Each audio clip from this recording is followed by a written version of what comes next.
on in. Mano, Gishgad, Joyojik, Indigenous,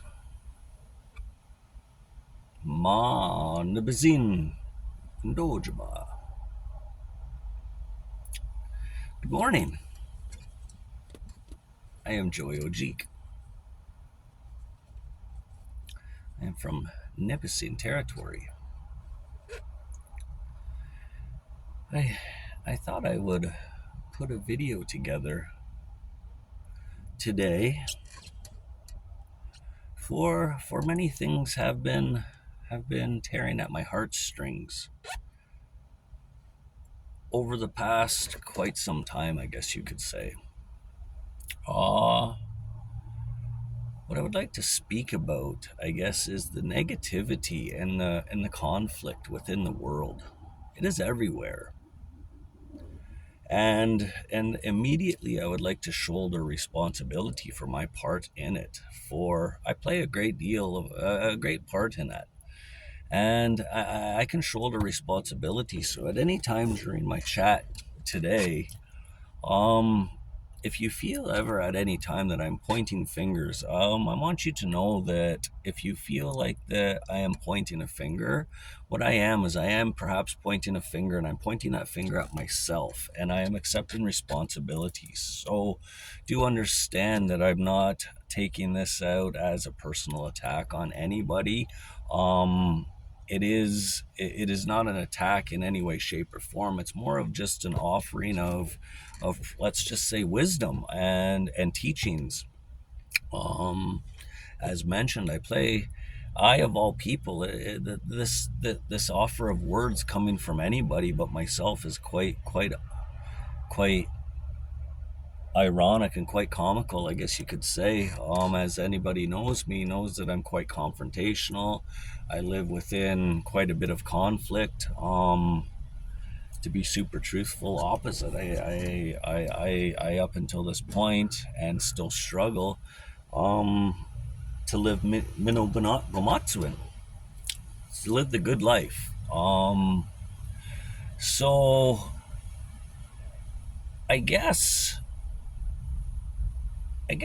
we'll kind of go off on a story kind of form on what brought me to these opinions, emotions, and how I navigated the stressful situations that brought me to these teachings. Is, as I just mentioned, I was living within quite a bit of conflict,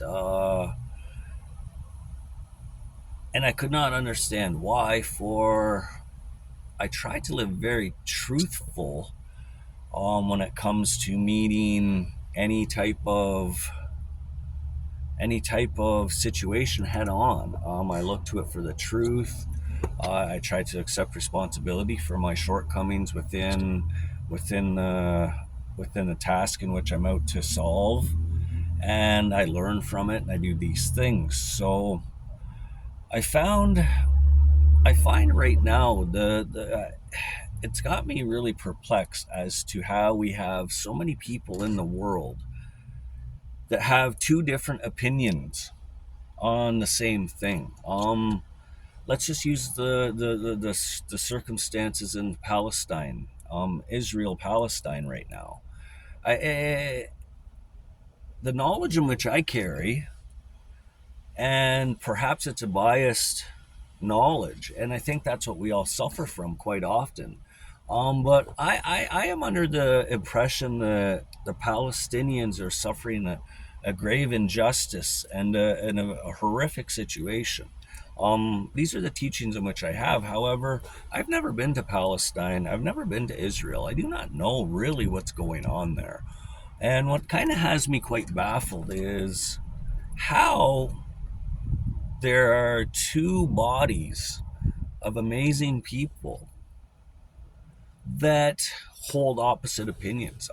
There's so many pro-Palestinians, there's so many pro-Israelis, and on both sides, both amazing people.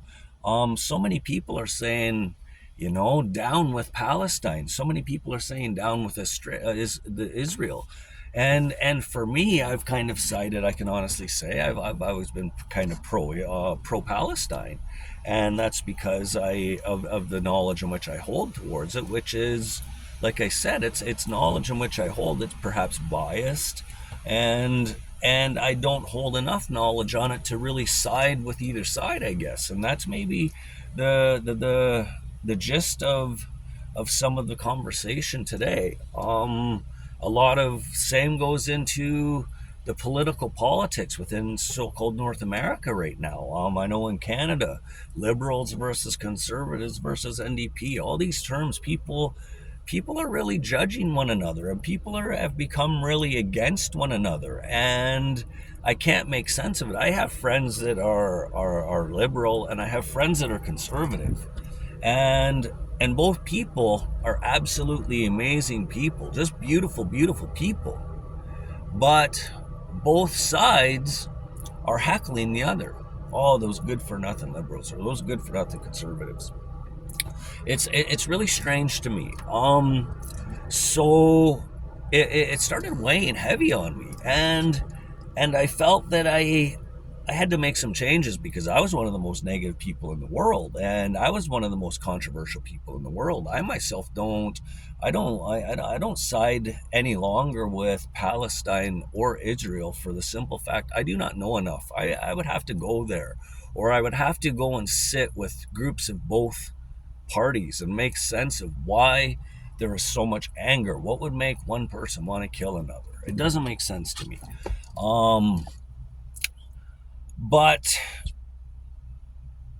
we have another great conflict in which I hold a lot of experience in, and that's the gist of what I want to talk to today. Our conflict as Indigenous people with so-called Canada, an understandable conflict. It's not a conflict in which we started.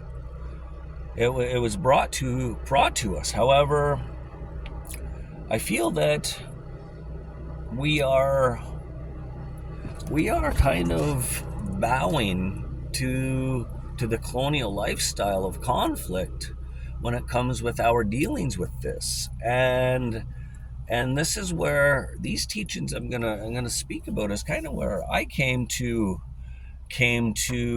learn and get offered teachings, is because I have been out fighting against Canada for some time now, and many of people I know, peers, um, people older than myself, younger than myself, people with more knowledge than myself, with less knowledge than myself, out there fighting, fighting, fighting. And to be super truthful with you, I don't know very much that has been accomplished, and I know that a great deal of what we're fighting for is quite often an absolute impossibility. I I try to discourage people these days from using the term decolonization, and as many know, I was one of the bigger ones preaching decolonization in the last number of years. Decolonization is an absolute impossibility, and anybody that thinks that we can is silly. There's a great deal about colonization that I appreciate. I really appreciate many things. The making of steel, the ability to see a doctor. I'm not saying I'm pro pharmaceutical. I'm still about natural healing and natural medicines, but nonetheless, when I break a bone, I'm sure glad I'm able to go and get some painkillers and get a cast. There's many things about colonization that have treated us really great, and in all honesty, I found that in these last couple of years, perhaps you can hear the Migazy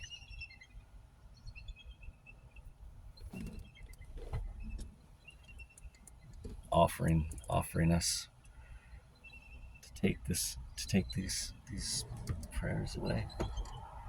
Anyhow, sorry I got sidetracked listening to that eagle.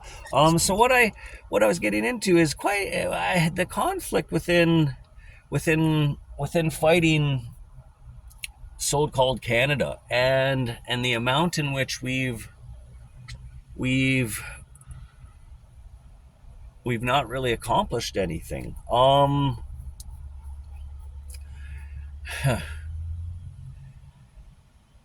I was upset, and I had to look into why I was upset. Why are we fighting? And all these things, and it becomes this decolonization. Canada came here, caused us this insane amount of grief, and blah blah blah blah blah blah blah. And I felt there's got to be more to this story. Like, these teachings I'm getting, or the knowledge in which I'm holding, are coming from other people similar to myself, people that did not necessarily grow up within uh, the wonderful realm of their culture. I myself being only half Indigenous, I half Anishinaabe, half Canadian Dutch. I grew up with the Canadian Dutch side of my family. I didn't really grow up within the circle of Indigenous people. And what I found is out into this conflict of fighting against Canada and decolonization. What I started learning was there's many people like myself, not full bloods, nor grown up within the circle of culture. And here we are out here, and we're fighting and fighting and fighting this Canadian regime, we're calling it, and we're fighting for culture, and we're fighting these things, but I myself and many of the people have not lived within our cultures. So it kind of just, it didn't make sense to me. Why do we hear of our teachings being this peaceful people, this wonderful people, but yet here we are out there yelling, screaming, calling down people, disrespecting people, all of these things. And what got me onto that is I used to tell people that, oh yeah, the Anishinaabe people, we live under the seven grandfather teachings, and that is our natural law. And for any Anishinaabe people out there, I keep hearing this term natural law and original law and native law, and I don't know of such a thing. There's only one law that I know of for Anishinaabe people.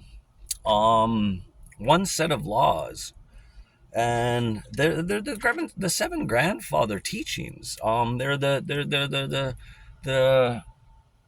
guidelines to which we are to that were put out before us, that we are to abide by, and to abide by them we live a life without conflict, a life of peace, a life of balance. And to live in that manner, that's our traditional way of living, and we call it Mino Bamatswin. Um, it's it's it didn't make sense to me to have these guidelines, and I was constantly out there, um, doing what I thought was right traditionally by fighting this government. And it wasn't until I started absorbing the teachings and taking the teachings from people who have lived as Anishinaabe people since birth. Their parents lived as Anishinaabe, their grandparents lived as Anishinaabe. See, I myself got broken at about my mid-grandfather's life, is when we stopped living Anishinaabe. My father did not live Anishinaabe, nor did I. Um, so so when you start taking the teachings and learning about conflict resolution with the true Gitchiaye, the great ones, the elders, they the first thing that I was asked is, "Are you proud?" Yeah, 100%. I'm proud. Um, well, what do you do to show you're proud? Well, I fight this.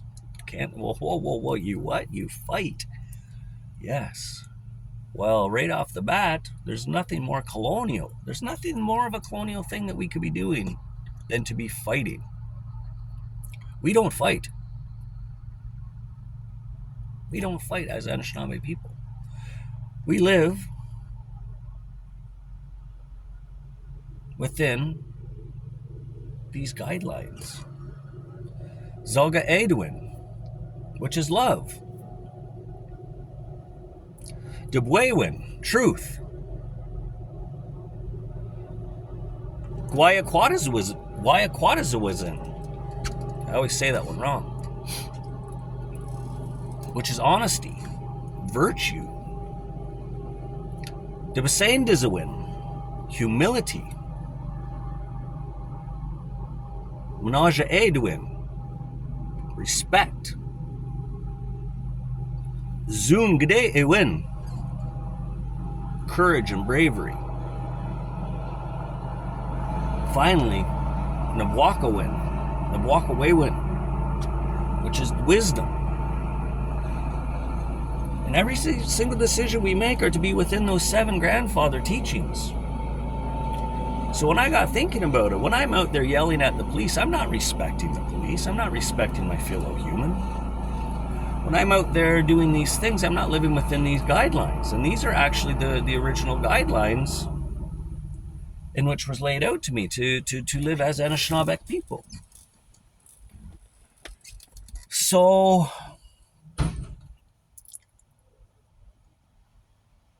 I feel I got to learn that what I am doing out there is actually a colonial act. When I go out there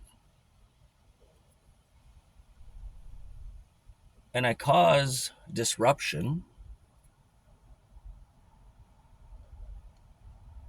I cause disrespect, I am not humble. Don't get me wrong, you may have some bravery and some courage to do these things. That's part of it. But you cannot do 1 or 2 of these 7 grandfather teachings. You have to live under all 7 in order to live Minobo Matsuin, to live the traditional way.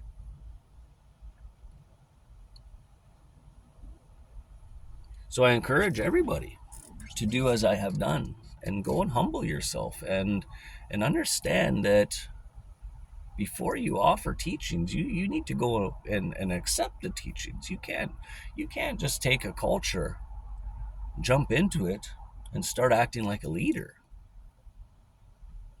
I, at my age today, will probably never hold enough wisdom, never gain enough wisdom, even if I immerse myself into it today, to ever become a great one. It takes that much dedication.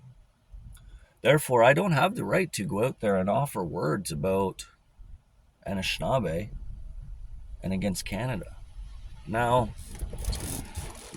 as I was talking earlier in my talk, let's talk about Canada and what it means and its inception and what we play in it and how we play in it. Something else that we must take a great deal of consideration is in any Anishinaabe person to live Minobabatswin, we would also consider the seven prophecies that have come, the 7 prophets, and we must understand that if we now see, it's a kind of a funny thing. If a person does what they should do, and you should probably learn about the seven prophecies prior to learning to go to the front lines. Like before I went out to fight against so-called Canada and perhaps resource extraction, justice, whatever the case may be, perhaps I should have learned a little bit more about our prophets that have come in the days before, because we would know that every single thing that's taken place, especially with Canada's inception, has been prophesized by the Anishinaabe people. As we all know, the first prophet came to our people and sent us on a mission to to head westward, head to the land where food grows on water. We began on the East Coast. They said this will happen on a body of land that'll be shaped like a turtle. We are to stop at these stopping points. That was in the first prophecy, and then the prophecies have continued. And when we get to the fourth prophecy, the fourth prophet came as two people. And in that fourth prophecy, the fourth prophet that came as two people warned of a light-skinned people will come to us. But you see, the fourth prophecy, it also came with two people. It came as two prophets. The first of those two prophets said there'll be a light-skinned race, and you'll know their intention coming. Will they be coming in a life of peace and a life of brotherhood? And the way you'll be able to tell this is by if they come with a handshake and a smile, or if they come bearing arms. And the second prophet of the fourth prophecy had said that if they come bearing arms, that you know that it is not going to be a brotherhood, and then it is at that point we are to take the reins and we're going to suffer, but a great teaching amongst all Earth's people is going to happen through this negative interaction. So as we know, the Canadian people came with bearing arms. So this was prophesized, and this is the Creator's work. This is actually something that was supposed to happen. So for us to be angry at Canada for what they've done, for us to be angry, period, goes against our 7 grandfather teachings. We're not to hold anger. And we should not be angry. What we should do is uphold our responsibilities. Now, what we would know is the fifth prophet came. And it came and warned us of the missionaries and of essentially what turned into be essentially the police and the missionaries and the Christian faith that came and kidnapped us. It warned us of that, and it said there was a reason for this. So for us to be out there fighting and in conflict, what we're doing is we're adding to the turmoil of the earth right now, to the conflicts within the earth. Now, what a lot of people don't understand is these 7 prophecies, they lead to the 8th and final fire, which we're in today. But in the time of the 6th fire, after the fifth fire, prophet came and explained to us that there'll be a time when these pale-skinned people come, and we're going to learn that the fourth prophet was a false prophet, that they came actually bearing arms. It actually came as a negative prophet. And we're going to learn that the fifth prophet was the time in which the struggle came. Of residential school, all of these things, they've been prophesized. These things are actually by grand design from the Creator. We should honor these things, and we should embrace these things, and really honor these things and accept our responsibility on what's to happen. These things came about. The sixth prophet even came and said the gift of life, the cup of life, will almost be the cup of grief.